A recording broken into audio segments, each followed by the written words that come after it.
সামুদ্রিক সুন্দরী মাছের চচ্চড়ি।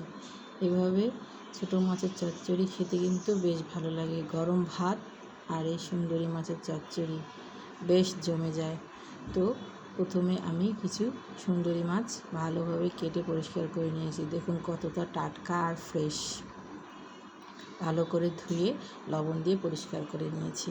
তারপর নিয়েছি আলু কুচি করে, আলু, তারপর হচ্ছে পেঁয়াজ, কাঁচামরিচ। ছোটো মাছের মধ্যে পেঁয়াজ কাঁচামরিচ বেশি করে দিয়ে চচ্চড়ি করবেন, তাহলে কিন্তু বেশ মজা হয়। ঝাল ঝাল করলে আরও বেশি মজা হয়।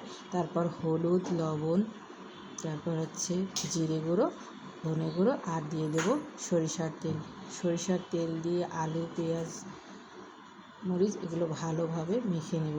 মাখা হয়ে গেলে, ছোটো মাছের চচ্চড়ি কিন্তু যত বেশি ভালো করে হাত দিয়ে মাখতে পারবেন তত বেশি স্বাদ হয়। আমার মাখা হয়ে গেছে। তারপর দিয়ে দিয়েছি কিছুটা ওই সুন্দরী মাছ দিয়ে ভালো করে আর একটু মেখে নেব। মাখা হয়ে গেলে হাত ধুয়ে সামান্য একটু পানি দেব। হাত ধুতে যতটুকু পানি লাগে, বেশি পানি দিলে কিন্তু পানি শুকাতে শুকাতে মাছ ভেঙে গুঁড়ো হয়ে যাবে, তখন কিন্তু আর স্বাদ থাকবে না এই ভাজির। তারপর একটা ঢাকনা দিয়ে 10-15 মিনিটের জন্য ঢেকে রেখে দেবো। পানি শুকিয়ে গেলে ঢাকনাটা খুলে দিয়ে আমি দিয়ে দেব ধনেপাতা কুচি।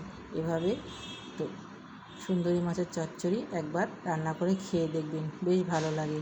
আর কেমন লাগলো অবশ্যই কমেন্ট করে জানাবেন। আশা করছি ভিডিওটা আপনাদের খুব ভালো লাগবে। ভালো লাগলে একটা লাইক, কমেন্ট আর একটা শেয়ার করে দিবেন। তো দেখুন আমার আমার সুন্দরী মাছের চচ্চড়ি হয়ে গেছে।